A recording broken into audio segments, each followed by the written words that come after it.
అందరికీ నమస్కారం. నేను మీ రాధిక. ఈరోజు అన్నదానం విశేషత.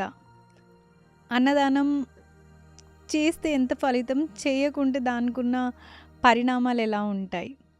ఒక మంచి కథతో అగస్త్య ఋషి రాముడు వాళ్ళకి చెప్పిన కథ ఈరోజు మనం తెలుసుకుందాం. ఇది పద్మపురాణంలోని ఫస్ట్ ఖండం, సృష్టి ఖండంలో 27 చాప్టర్. అయితే ఒకరోజు రాముడు అగస్త్య మహర్షిని దర్శించుకోవడానికి ఆయన ఆశ్రమంకి వెళ్తాడు.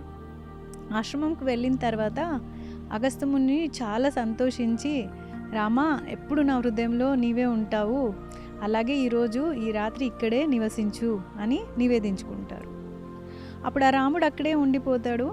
అదే సమయంలో ఆ రాత్రి అగస్త్య ఋషి రాములు వాళ్ళకి విశ్వకర్మ చేసిన ఒక అద్భుతమైన ఆభరణం, చాలా మెరుస్తున్న ఒక ఆభరణం, ఒక రకమైన మెరుపు, ఆ మెరుపు ఉన్న విశ్వకర్మ చేసిన ఒక ఆభరణము రాముడికి ఇస్తారు. రాముడు తీసుకోరు, చెప్తారు, మేము రాజులము, క్షత్రియులము, బ్రాహ్మణులకు మేము దానం ఇవ్వాలి కానీ తీసుకోకూడదు అని. అంతలో అగస్త్యుడు రాముడిని మళ్ళీ ఒక మంచి స్టోరీ చెప్పి కన్విన్స్ చేస్తారు. ఏంటంటే, సత్యయోగంలో అందరు బ్రాహ్మణులే, రాజులు ఉండరు పరిపాలించడానికి. అప్పుడు ఈ బ్రాహ్మణులంతా కూడగట్టుకొని బ్రహ్మదేవతని వెళ్ళి నివేదించుకుంటారు.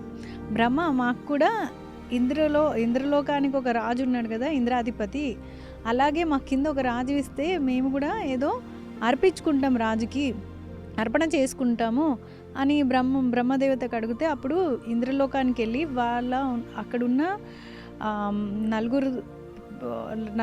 నలుగురిలో కలిసి ఇంద్రదేవత, వరుణదేవత, వాయుదేవత వాళ్ళకున్న తేజస్సుతో వాళ్ళ బెస్ట్ వర్షన్స్ అంతా కలిపి 4 భాగాలన్నీ ఇస్తే దానన్నీ కూడగట్టి ఒక రాజుని నియుక్తిస్తారు, కింద అపాయింట్ చేస్తారు భూలోకానికి. అప్పుడు ఈ బ్రాహ్మణులు వాళ్ళకి ఏదైనా అర్పించుకోవాలన్నా ఇచ్చుకోవాలన్నా రాజుకి ఇచ్చేవాళ్ళనమాట ప్రజల రూపంలో. అదే పనిగా అదే ఎగ్జాంపుల్ చెప్పి రాముడు కన్విన్స్ చేసి ఆహారం ఇస్తారు.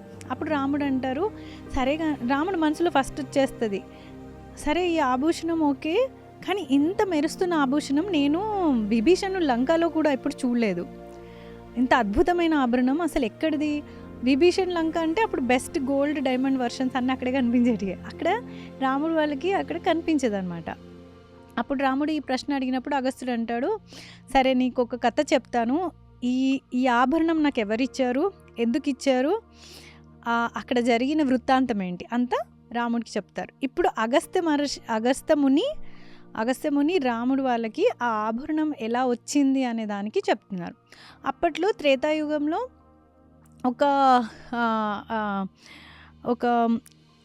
ఒక వనం ఉంటుంది.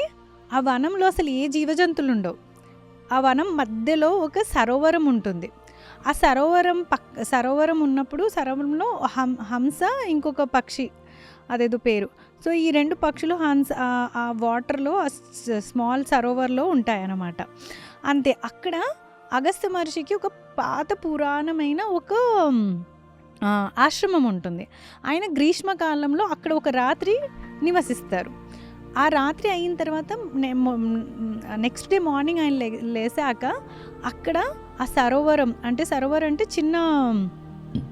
చిన్న వాటర్ లేక్ టైప్, అక్కడ దాని పక్కన ఒక మృతదేహం ఉంటుంది, చనిపోయిన దేహము, అది కూడా యంగ్గా మంచిగా బాగా గట్టిగా ఉంటుంది అన్నమాట, బలంగా మంచి యంగ్ డెడ్ బాడీ అక్కడ ఉంటుంది.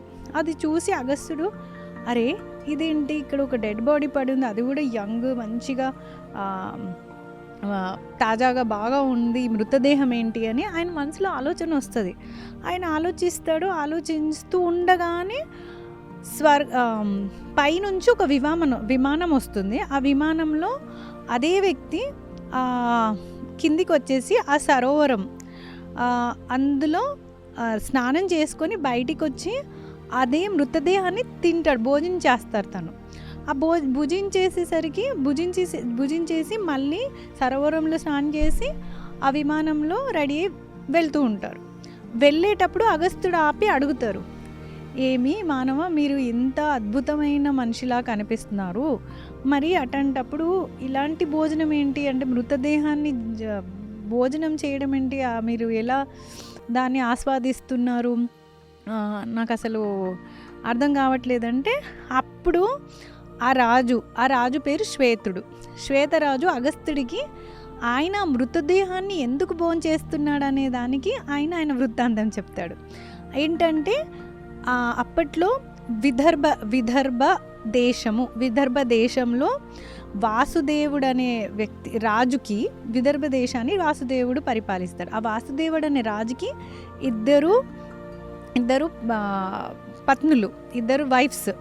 అయితే మొదటి వైఫ్తో కొడుకు ఎవరైతే ఉంటారో ఈ పెద్ద పుత్రుడు వచ్చేసి మన శ్వేతరాజుడు. వాళ్ళ సెకండ్ వైఫ్, ఆ రాజుకు సెకండ్ వైఫ్ వాళ్ళ కొడుకు ఎవరైతే ఉంటారో సూరత్ అని పేరు ఆయనకి.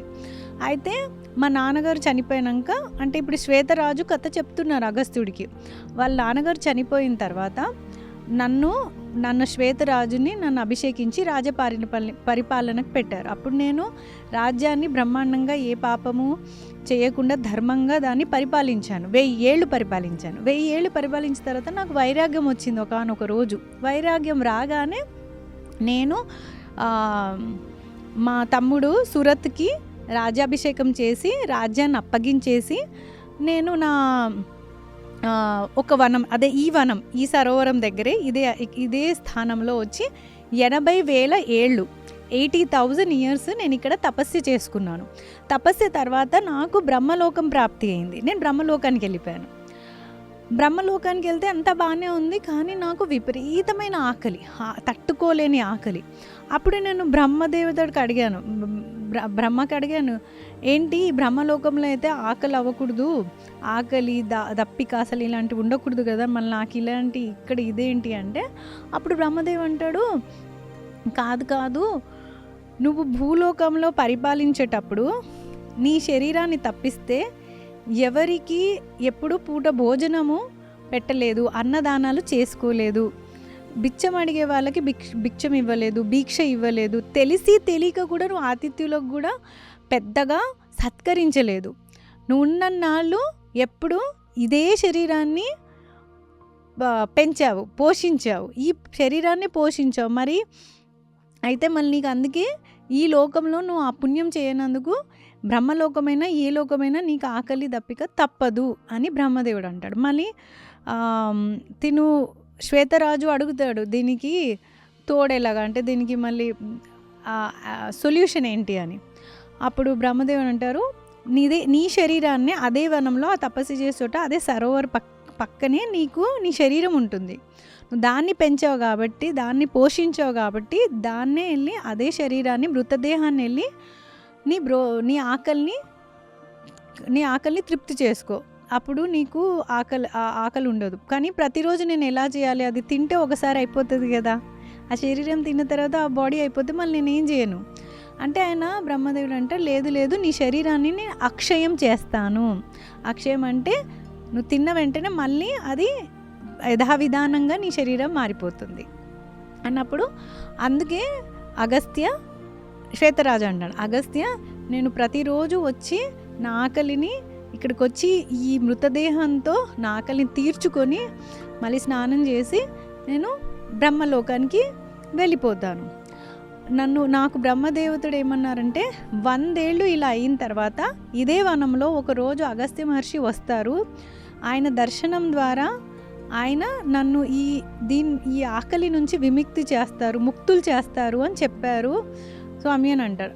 అప్పటి వరకు స్వామికి అగస్త్య మహర్షి అని తెలియదు. అప్పుడు ఆయన మునే అని చెప్పి అడ్రస్ చేసి చెప్తుంటారు.